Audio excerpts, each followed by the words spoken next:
宜兰的龟山岛是出名的观光景点，不过最近却互发现讲，这孤岛的导览资讯是真侪所在拢写唔对，亲像咧讲龟卵刷放龟手的相片，传统的72架风吹写做12架，若东北角的管理处新任顶达会连面来改善。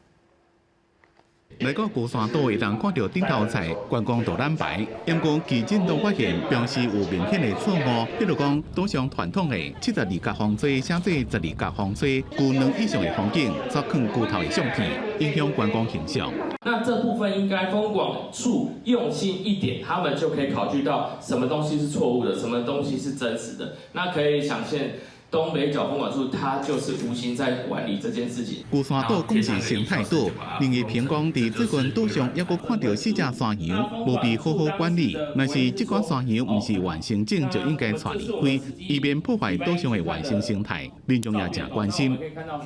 全世界游客来这看到这类族群的时阵。 讲那会是甲伊线顶查到，还是讲真正正确的资讯无共款，所以这是真无好的。以前捌伫咧龟山岛大会民众讲，自早伫咧岛上负责海防的士兵是有饲羊要抬来食，讲居民耍走了，羊才被耍走。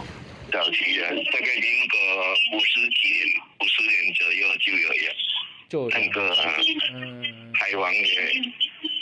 海王的民国就有养了。展示馆还有入口